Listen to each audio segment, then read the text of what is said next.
and we've got two guests as well. We've got Tom Mull from the Institute for Ethical AI in Education, and we've got Chris Jenkins from OSTC's Zishi, who is the co-head at Zishi, and they will be speaking with Ben later on today in the webinar. So without any further ado, Ben, when you're ready, please feel free to start, and I shall mute myself and let you get on with it.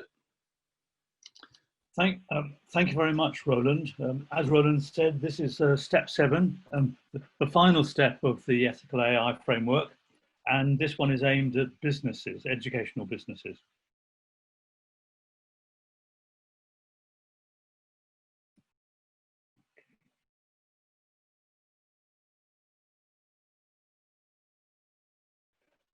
Sorry, there we go.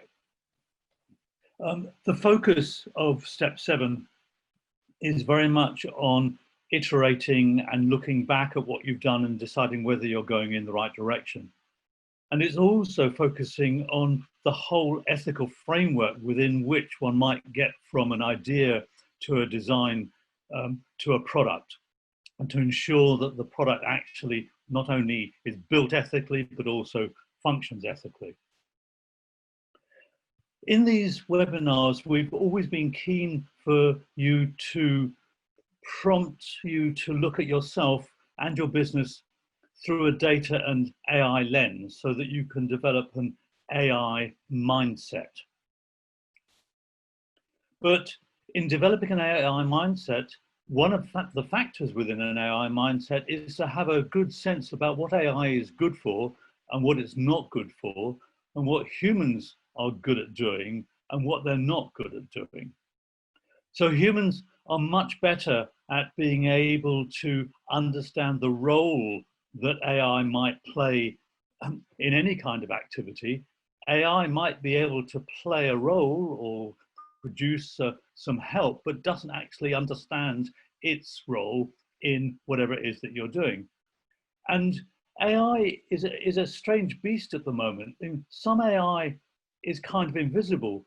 When you point your smartphone to take a photo and it shows you the face of somebody that you photographed before, there's some AI behind that, but you don't kind of think of it as AI anymore. You just think of it as, oh, that's a bit clever. I didn't know how the phone did that. Then other bits of AI are kind of scary. You know, when you apply for a mortgage and you're told, sorry, you can't have a mortgage, and you ask why, and it's essentially the computer, he say no, or she say no. That's a bit scary. And other bits of AI are quite positive. You know, that if you go to the doctor and you have some X-ray taken, and AI has looked at it and suggested something to the doctor, and the doctor says, well, it looks like you've got a particular kind of fracture in the ankle. AI is kind of fairly benign because the doctor's in charge. The doctor has used something from the AI. It's not AI in charge in the case of no mortgage for you. So there are things that we can do, and we should celebrate that. And there are things that AI can do, but they're quite limited.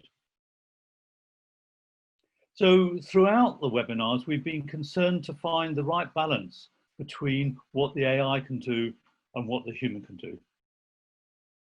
So again, as Roland said, I've got two guests, Chris Jenkins, co-head of Zishi, and Tom Mull, the executive lead of the Institute of Ethical AI in Education. And the way we'll play this is at the end of my presentation, I'll introduce them, ask them some questions. The audience also can ask questions through the chat, and we'll have a bit of a conversation and see what emerges from that. So these webinars, who are we that are webinaring you? Well, I'm Benedict du Boulay. That's a really, very flattering photo from about 10 or 15 years ago. I like to have a flattering photo up. Next door to me is Anissa Moeni. Rose Luckin, our boss, is there in the center at the top. Mutlu Kukarova to her left. Muhammad Ali Chowdhury in the top left-hand corner. Carmel Kent on the left-hand side, and Ibrahim Bashir at the bottom left-hand side.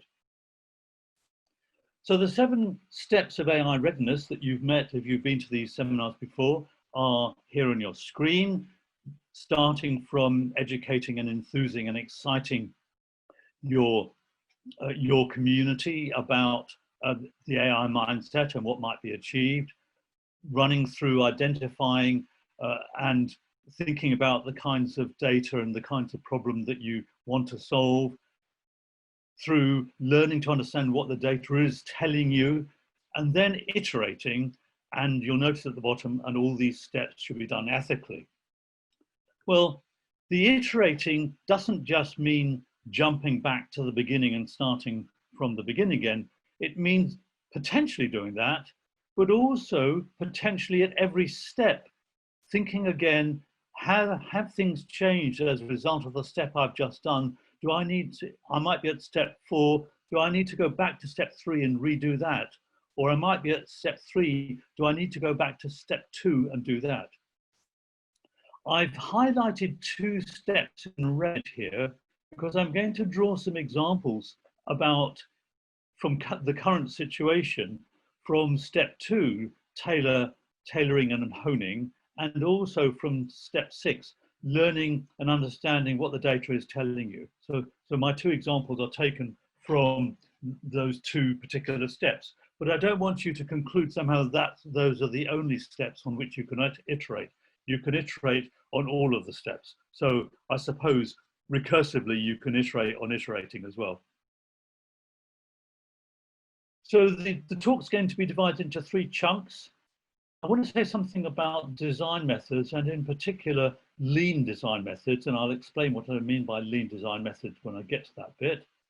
I want to give you some examples of iterations, particularly from step 2 and from step 6 of the framework. And then I want to run through some of the kinds of ethical issues that one can come up against when one is designing a product for use in education. So in order to describe lean methods, I need a contrast. And the contrast is the waterfall model of the design process. And the waterfall model follows a particular trajectory where you start with requirements, you move to design, you move to implementation, you then go to verification that the implementation actually fulfills the requirements. You then put the product out there, you get some customer feedback. That might take you back to an earlier stage, or it might not. And then there's maintenance. So we don't quite have the same headings in our framework because we've got, if you see on the left-hand side there, educate, enthuse, excite, tailor and hone, identify, collect, apply, learn, and iterate. So if you put those words into that waterfall model, that's not what we're proposing, that you don't go in sequence down through the 7 steps and don't go back on yourself. And I want to contrast that with the lean model, where there's a continuous improvement cycle, where you look at your current place in the process and see whether it can be improved or not.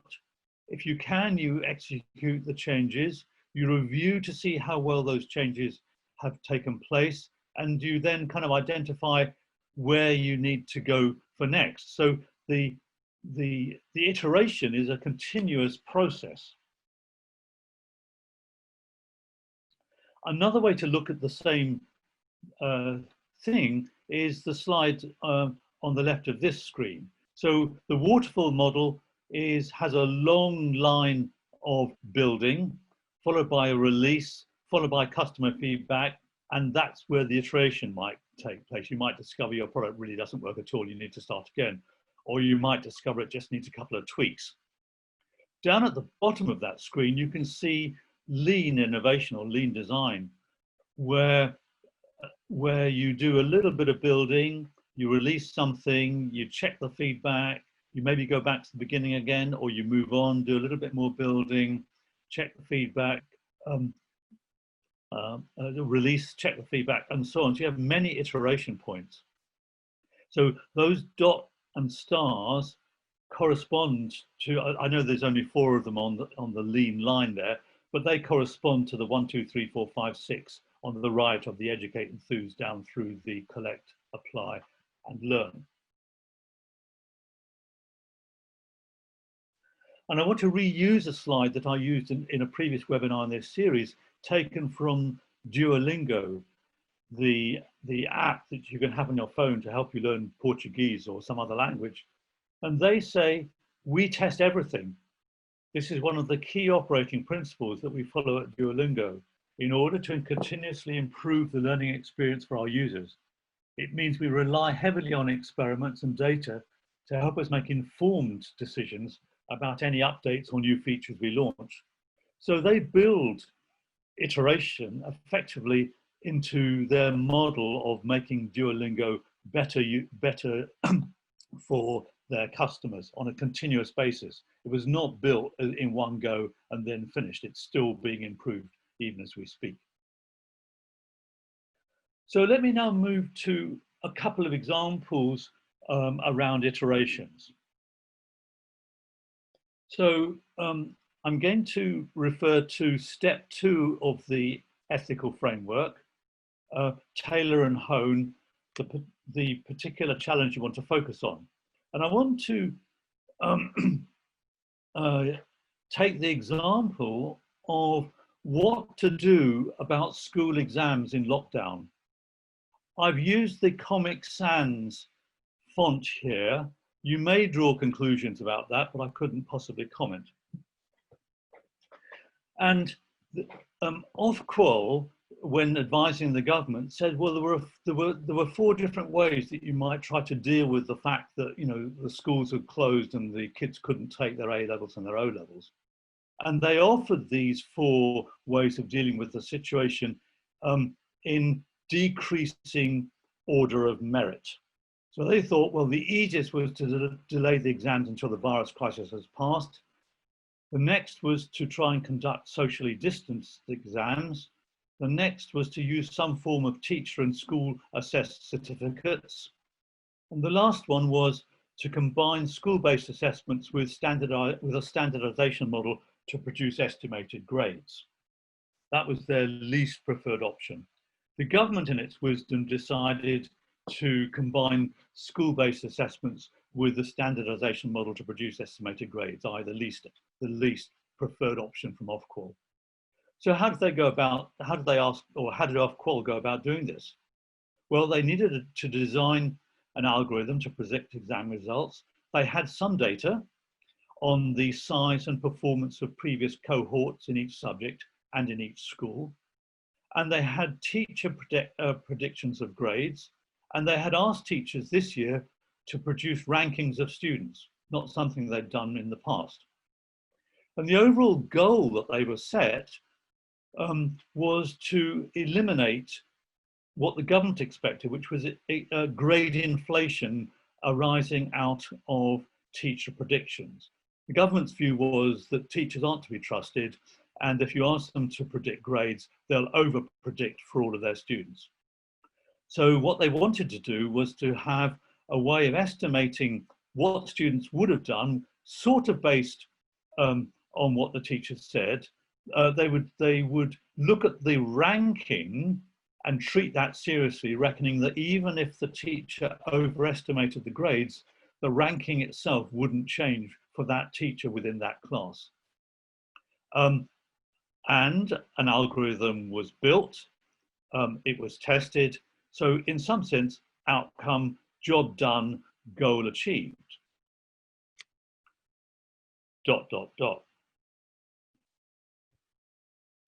But we can already see, I mean, it's not just hindsight that allows us to say, well, there were some predictable side effects of having that goal and that algorithm. First of all, clearly, if you just maintain rankings and you want to omit any possibility of grade inflation, you have to have some mechanism to ensure that small classes where you can't so easily apply statistical methods are treated with some fairness. So the predictable side effects are that students in a school with a poor record in 2019 and 2018, but with an excellent cohort of students in 2020 would be penalized. because that school did poorly in 18 and 19. How could they possibly do well in 2020? Another predictable side effect was that if you have an unusually bright student in a school with a poor record, he or she would be penalized because that school hadn't usually had bright students. Therefore, if there is a bright student, that must be a mistake. So they can't possibly get the grade the teacher had predicted. Now, teacher predictions were largely unaffected where the current or the previous cohort were too small to apply the algorithm. So then there was an unexpected, and I've put a question mark there because I'm not sure the degree to which it was unexpected or not, given that I'm a cynic, the side effects of the algorithm. And one of the side effects was that private schools with students in small classes were distinctly advantaged compared to students in state schools with large classes because of the way that the algorithm had catered for the special case of small classes. And the eventual outcome of all of this was the famous mutant algorithm. My other example is from step 6, trying to understand what the data is telling you. And we've all been exposed to, and we continue to be exposed to, endless amounts of data about the number of COVID cases in the country and in other countries, and the number of deaths that have occurred caused by COVID. And the data that we're being offered has changed quite a lot.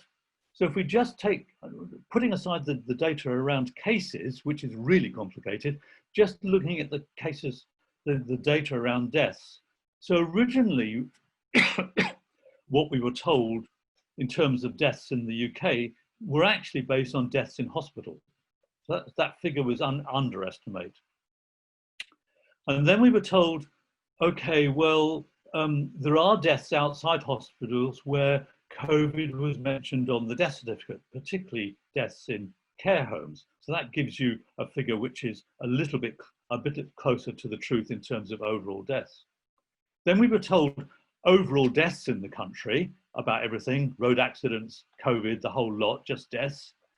And then eventually we kind of settled down on excess deaths in the country compared to previous years as being a reasonably reliable indicator of how many deaths were due to COVID because this was a spike. But of course, we don't know that that's completely right because we could have spikes in 2020 because of other issues other than COVID. So what it does is it rolls in all of these special features of 2020 compared to previous years.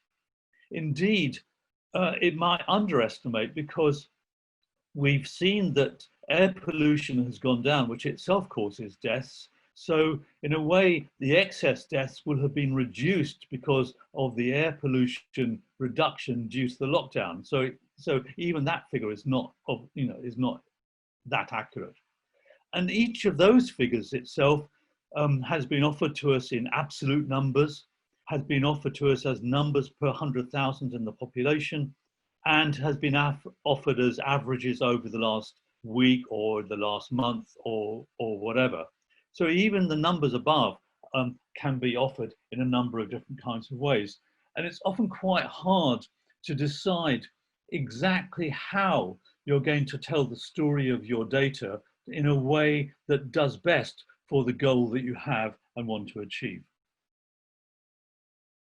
So let me now move to the issues around designing and building systems and particularly the ethical issues. And I want to take two different viewpoints on this. The first is around the design, build and test of systems in a general sense and what the ethical issues are. And then I want to talk specifically about attempts to reduce bias. So just to remind you, in the lean innovation methodology, we iterate at every stage that we can iterate, as I've indicated already in the slides. So one thing you can do is you can say, okay, I want to act ethically. Let me pick an ethical framework. And you might go into the literature and you might find Zooks and his colleagues' framework, which says this is how you build something in an ethical way. And there are kind of 10 guidelines. The first one, acknowledge that data are people and can do harm, recognize that privacy is more than a binary value, practice ethical data sharing, debate the tough ethical choices, design your data and systems for auditability, engage with the broader consequences of data and analytic practices. And then number 10, the kind of get out of jail card, know when to break these rules. Now, this is a perfectly fine framework, but if you look at the literature for more than a few minutes, you find that there are loads and loads of these frameworks. So this slide is a slide where you're supposed to feel the width and not actually look at the quality. Across the horizontal dimension are a whole lot of plans for how to be ethical, including Zooks. And down the vertical, you have a range of different kinds of factors that the different plans for how to act ethically take into account. And there are loads and loads of them. And it's really quite a confusing picture about how best to proceed. One way to deal with that is to step back a little bit and to use a higher granularity framework to try to find your way through the ethical minefield. And Floridi and his colleagues have offered the following generic low granularity framework. And it's based on the kind of framework that what you might be using if you were in the kind of bioethical field.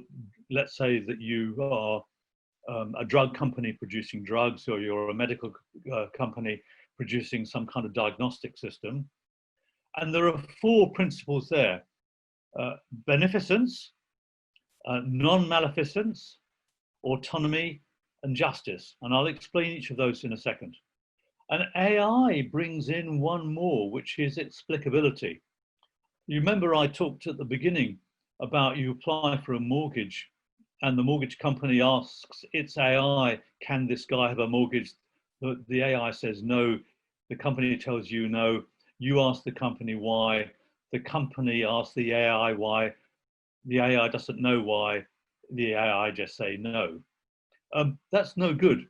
We need AI that can explain why you don't get the mortgage. For example, the applicant has been bankrupted 5 times. His income is tiny compared to the amount that he wants to borrow, etc., etc. So let me now try to explain the different bits of this diagram. So beneficence is actually making sure that what you're trying to do is doing something positive in the world, promoting well-being, preserving dignity, sustaining the planet, etc. Non-maleficence is essentially doing no harm. Interestingly, Google has a doing no harm, and the Hippocratic Oath also has a doing no harm clause in it too. And it's about, thinking about privacy and security, and being very cautious about any possible negative consequences of overusing or misusing the AI technology. In a sense, that's what sunk the mutant algorithm was precisely the realization about the maleficence of its operation. And then the third one is autonomy, the power to decide, striking a balance between the decision-making power we retain for ourselves and that which we designate to artificial agents, which takes us back to the framework for the ethical AI webinars as a whole. We're very keen that we are careful to strike a balance between the decision-making power we retain for ourselves and that which we delegate. We leave the human in the loop. My example of the doctor using AI to help diagnose you is exactly that. It's the doctor that you talk to. It's the doctor that decides whether or not the suggestion coming from the AI is correct and is reasonable and is worth passing on or not. We don't leave it to the AI to decide whether or not its advice should be used. Justice is it's about ensuring that you avoid unfairness, you're preserving solidarity. Maybe you want to use the AI to correct past wrongs, past biases, discrimination. You want to promote diversity, etc., etc. And then explicability is enabling the other principles through intelligibility, transparency, and accountability, ensuring that the system that involves AI is able, if requested, to explain as best it can about why it is saying what it's saying about the situation you have asked it about. And you may end up with a form in your design team, something like this, where down the left-hand side of the form, we've got the 5 generic principles, beneficence through to explicability. And across the top, you have the different phases that you might be using in your design process to build whatever it is that you're trying to build, starting perhaps with the business and use case development, and then at the end, monitoring performance of the system. And what one would do in each of the cells of this form would be to fill out the notes, which would, where you would talk to yourself about how you are benefiting the world, how you are ensuring autonomy, how you are avoiding maleficence, and how you are encouraging explicability. So in a way, that's directly about ethics. Reducing bias is also kind of a subset of the design and build, but it has some special features of itself. So we're now looking at the issue about collecting and analyzing data. We start with the world, and data is generated in the world. And the data generated in the world may have some historic bias, and I'll say a bit more about historic bias in a second. Then you look at some population of people. You can't look at the whole world. You'll have to do some choosing about who you look at, and you can get bias there by the nature of the choice of who you choose to look at from the world to represent the people whose data you are going to use in your modeling. You then will find some way of measuring, maybe a questionnaire, maybe a test, maybe some other data about people. And it may be that you can choose a way of measuring which introduces bias, or you can maybe choose a way of measuring which doesn't introduce bias. But here are 3 ways already, even before you've done any kind of analysis, that you can introduce bias into your modeling and your production of an AI model. So historical bias arises in situations where the world as it is contains bias. So for the people building the exam algorithm, the bias in the world, or at least in the UK, or rather specifically in the UK, we have a distinction, a big distinction between private and state education. Other countries either don't have that distinction at all, or they perhaps have it in a less dramatic form than we have it in this country, because it tends to be correlated with a number of other issues in the country, for example, class and wealth. Representation bias arises where the data that is used to build the model is skewed. So the model for the exams people was skewed in, I think, in 2 different ways. One is that the way that there were cohorts of different sizes, and they tended to some extent to be in different subjects. So some specialist subjects would tend to have small cohorts.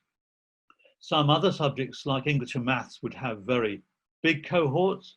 And also, of course, as I've already mentioned, private schools tend to have small classes and therefore have small cohorts, whereas state schools have large classes, broadly speaking, not all of them, but most of them, and tend therefore to function with large cohorts.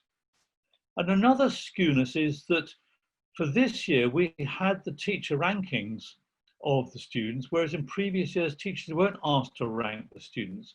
So there was no way to understand whether the status of teacher rankings, about whether they were good or bad, or whether they will look similar to teacher rankings in the past, because there weren't any. And then we had measurement bias, because well, this is something that can occur in a variety of situations where the data that is collected is a proxy for the characteristic of interest. So the characteristic of interest here is what should this year's results have been, and that's a proxy for the students taking the exams. And the bias here was to say, well, things don't change very much from year to year, and previous cohorts results, which are actual results, predict the current year's results. But they don't really predict them very well. So they aren't actually that good a proxy for the current year's results. And they're particularly not a bad proxy in certain very significant situations. For example, the bright student in a school that had not done very well over the years. Having worried and dealt with issues around bias in the collection of your data, you then have to think about building the AI model. And then there are two different kinds of bias. Well, there are more than two, but I'm going to mention two different kinds of bias that can occur in the building of your model, called aggregation bias and evaluation bias. So aggregation bias occurs if the model is built in such a way as to ignore important differences between subgroups. And I think in the case of the exams, the biggest aggregation bias was to ignore the fact that class size is correlated with the state-private distinction in education in the UK. So that those two should really be separated out within your model, but they weren't. They just were lumped together as a single entity. How big was the cohort? And you use special rules for small cohorts, which in itself isn't a bad thing. But the trouble is, though, because small cohorts tended to occur more frequently in the private system, that then advantaged the private system. And then evaluation bias occurs when the testing of the predictive model is inadequate, in that the benchmarks against which competing possible models are evaluated do not properly measure what they should measure. And in the case of the exams, I think it was the failure to iterate early enough on the chosen goal. I mean, there were plenty of indications. I mean, I think they could have predicted some of the side effects of the model they were using and of the data they were collecting early on. But it was only at the very, very late stages that they realized, indeed, I think only when there was enough furor in the country did they decide that the goal that they had set themselves was actually unviable given the data that they had collected. But if only they had iterated at earlier stages and potentially tried to do something slightly different, quite a lot of heartache and embarrassment might well have been avoided. So that's essentially the end of the talk, but I just want to kind of summarize what I've tried to do. I've tried to distinguish between lean and waterfall design methods. And the reason why we propose lean methods is because they build iteration in at every stage. And iteration helps you avoid making big mistakes. I've given you two examples of iterations, the UK exams fiasco and also the way that COVID death data changed over time, trying to find a way of presenting that data that was the most informative and the most helpful. And then on ethical issues, I've tried to say something about ethical frameworks that one might work within, and offered a view that there are too many to easily choose the best one, and that to go for a low granularity framework such as Readiness with these 5 factors in it is probably an easier bet for most companies. And then I've mentioned briefly some traps that one can fall into in collecting and analyzing data in order to produce the AI models that can then have the predictive power that you wish your tool to have. So I'm going to stop there, and I'm going to ask Roland to maybe check to see if there are questions from the audience before I introduce our 2 guests. Hi, Ben. No, we haven't got any questions at the moment, but perhaps by the end of the chat, we might have a few. Okay. So my first guest is Chris Jenkins. He's from Zishi, and Zishi is a part of the OST trading group. So I'm going to ask Chris to tell us a little bit about himself and about what Zishi does and what its aims are. Yeah, hello everyone, and thanks Ben for the intro and for your talk. So yeah, so my name's Chris, obviously, and I work for a trading company called OSTC. And I was just actually looking, it's my 10-year anniversary today of working for the firm. So it's feels like a very, very long time has gone quickly. But essentially, we're a business that is full of human beings that are trading the futures markets every single day. But we are very much a human capital intensive business. Now, my background is trading for the firm and also running trading floors for them over the years in Spain, in Portugal, and obviously in the UK and in Wales. But for the last couple of years, I've been heading up or co-heading a department called Zishi.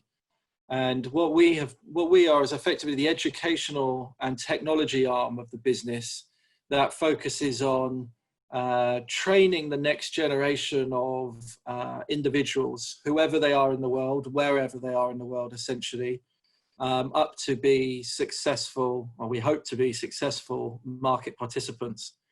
Now, we do that a number of different ways. And what we've really been doing with the team, with Rose and Ben and Carmel and her team, is looking to incorporate AI and machine learning into areas of our business that can help us improve and augment our human capability.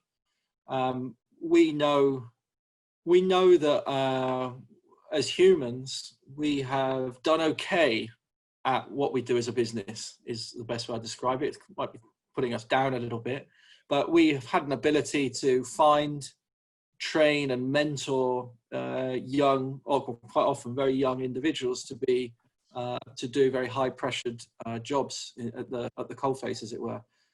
But actually we recognized that we wanted to improve that and improve our ability to do that. And so we've been creating technology that helps us identify characteristics that might make individuals more likely to succeed. And we are also developing technology that's going to help us mentor our traders in a more efficient and at scalable way. So really what I am is the conduit between the very smart people from UCL and Sussex University and the world of trading, and trying to marry those two together.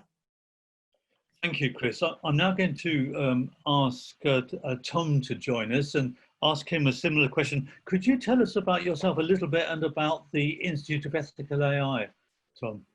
Absolutely, Ben. Thank you. So my name is Tom. I lead operations at the Institute for Ethical AI in Education. My background is in teaching, so a secondary school science and maths teacher. So very much look at this from the angle of how can we use AI as effectively as possible and as ethically as possible to support students. The Institute, an organisation that was founded in 2018. Rose Luckin is one of the co-founders of the Institute, and our aim is very much to really understand what it means to use AI ethically in education, and also what structures, standards, instruments are needed to make sure that wherever AI is used by students, it is used in an ethical way. We're really trying to make sure that we can get an operational standards that allow those developing and those deploying artificial intelligence to use it in a way that is understood as being an ethical way to use AI. Thank you, Tom. I'm going to kind of go back to Chris now. Many of us have seen the films The Wall Street and The Wolf of Wall Street, and they give everybody a particular view about what a trader might be like. And you talked about mentoring traders, and training young traders. I wonder if you could just say a little bit about the difference between the view from Wall Street and the view from OSTC.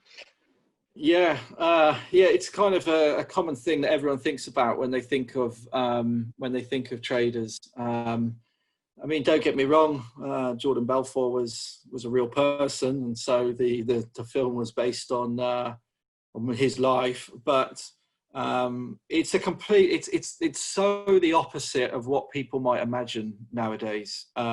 If you go, we've got 12 trading floors across the globe, and if you go into those, they're more like libraries really than these crazy places where everyone's shouting and it's all going a little bit bonkers and everything else that goes with it. So, I mean, nowadays the open outcry pit is no longer where you've got the guys in the funny jackets and making all the hand signals. You effectively have banks and banks of screens.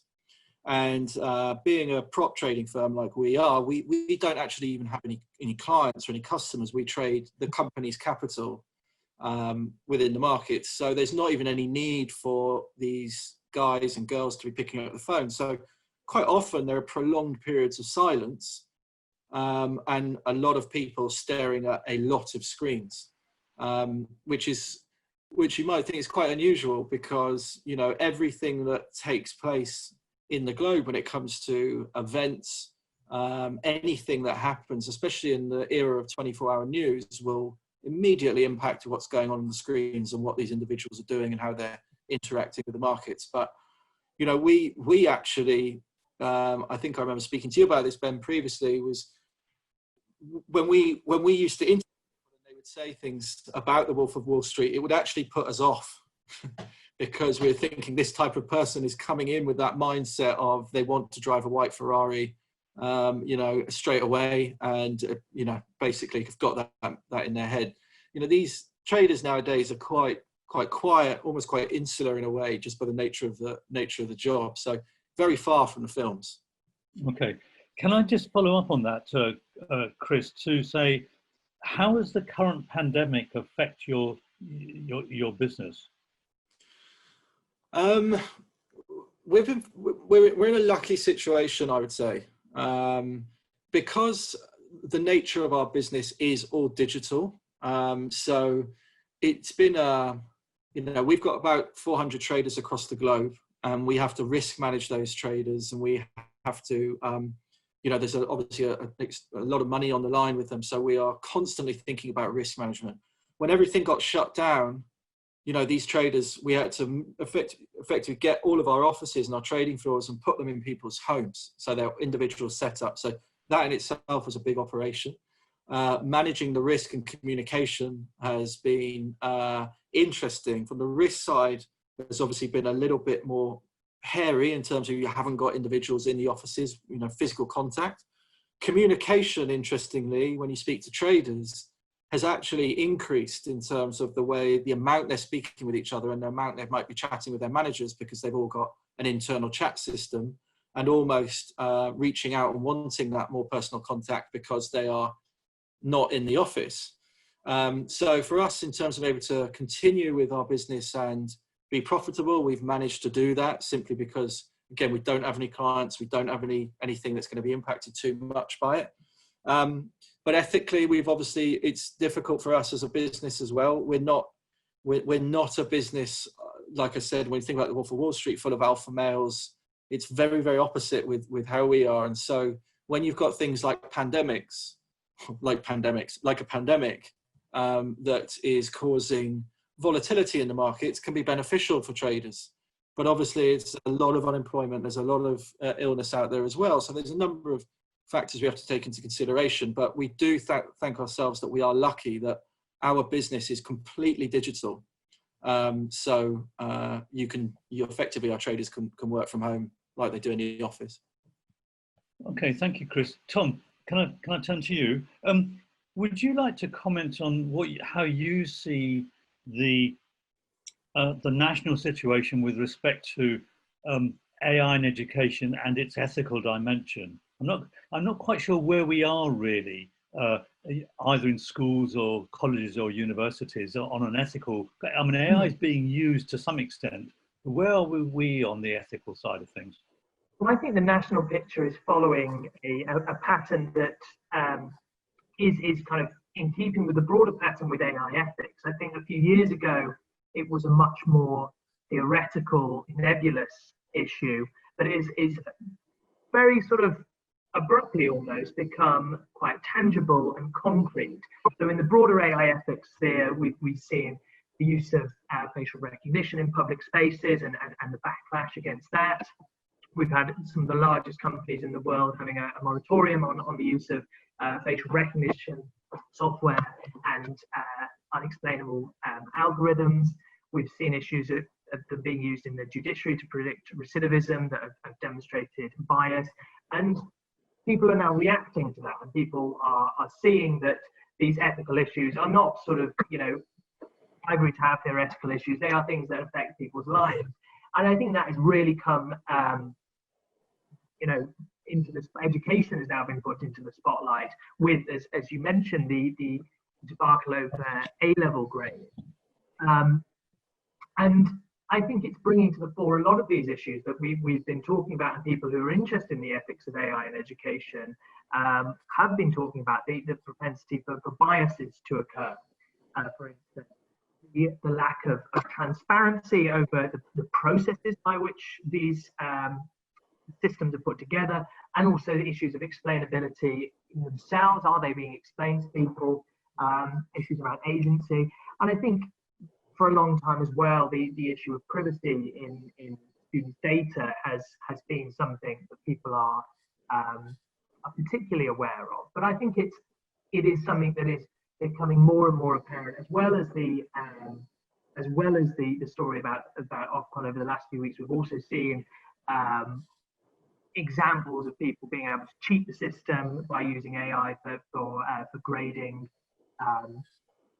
essays. So I think it is moving into the spotlight, I would say, and that's forcing us to make sure that we're really grappling with particular issues and taking this away from just being a theoretical debate.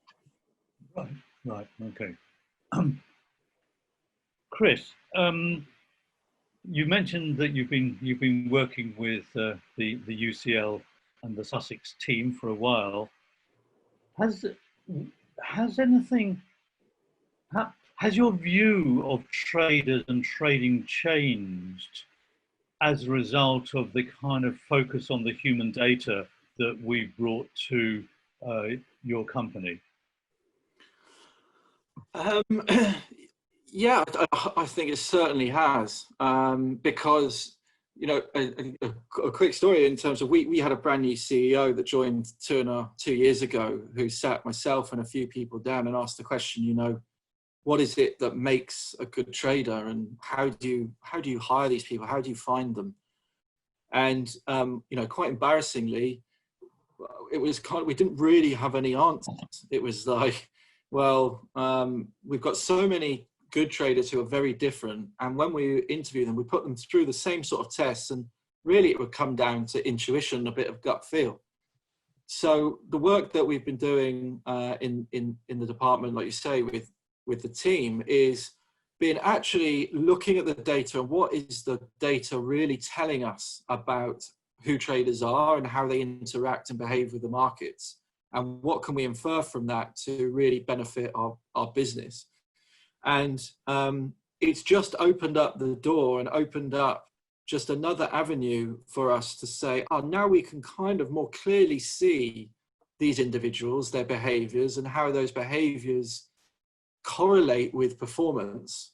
And that before we couldn't see that and we didn't know it. So it was very much a kind of potluck with who we hired. Whereas now we're trying to, and very much previously based on subjectivity. And obviously everyone has gut feel and it shouldn't be ignored, but we were so on the subjective side, we didn't have any objectivity. We didn't have any real empirical foundation for some of the decisions we made when it came to picking the next generation of traders. So that's when it comes to picking the next ones. Who we've got, yes, of course, we can all recognize who they are and their different personalities, but actually, you know, humans are so different. It's difficult to almost kind of model that in a way to go, well, we want some more of that one. We had to look at their trading behaviors in an essence, in a way, to be able to map that and use that to our advantage. So a lot has happened and opened our eyes to ourselves about who we were as a business and our people.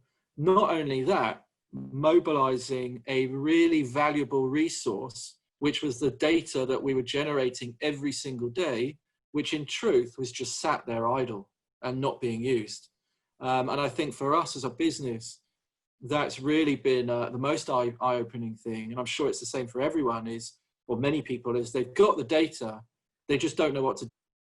And that's the kind of process that we've been going through with the team from UCL and obviously Sussex, is this is the data, what can we find in there? And how can we make it into really, you know, tangible products, tangible technology that we can use and really, like I say, help our traders, help our HR team, help our managers to be better at what we already know they're good at, but we want to just keep moving it forward. And in our business, in the trading world, it's all now we're quite unique in that we are very human focused. We have a lot of human bodies sat down trading.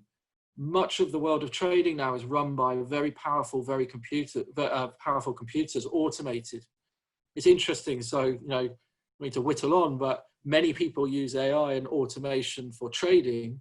We use AI and want to incorporate AI further into trading, but to actually help our humans trade, not to do the trading for us. So there's a real slight difference there and a kind of ethical angle that we abide by when it comes to how we want to deploy this type of technology. Roland, I haven't looked in the chat, but I see the number of chats has gone up. Are there some questions there from the audience? Yeah, there are. One of them is to any of you really. What do you think has been the impact on the general public of this concept of the mutant algorithm as named by Boris Johnson? Given that people obviously have a limited sort of understanding of AI, you know, in the general population, what do you think is going to be their perception of this abstract sort of thing that's obviously been given a name which will sort of predispose them to fear? And you know, is there anything that we can do to try and sort of allay fears around, you know, this kind of thing happening again? Tom, I think that's one for you. I think the idea of a mutant algorithm makes you think it's the algorithm's responsibility or it's no one's responsibility. Mistakes are just happening now because we outsourced a process to an algorithm. Things went wrong. You were disempowered as a result of things going wrong. The power that you once had is going off into the ether, but we didn't do anything about it because it's a mutant algorithm. And I think it detracts attention away from, and it's a really important ethical issue, is about, well, how much power does the person who's actually creating the algorithm have? And it's not just in the case of of the Waterfall and the algorithm used for grading. But in any case where AI is used, you've got the fact that personal data is being collected. You've got the fact that they are using that to predict aspects of individual states. That can be used in a good way to manipulate people in a good sense, but it can be used in a bad sense. And there is that potential for the person deploying or creating the algorithm to actually have a lot of power over the person who does it. And the mutant algorithm is almost like a get out of jail free card, because it's saying, well, it's not our responsibility. So I think we need to challenge this narrative to make sure that people realize that the people in charge have some power, that really the duty of ethics is to make sure that it is those people who are creating the algorithms and the AI systems who are held to account. And I don't think we should go around just being exclusively suspicious that they are not doing that, but we've got to make sure they are using it ethically.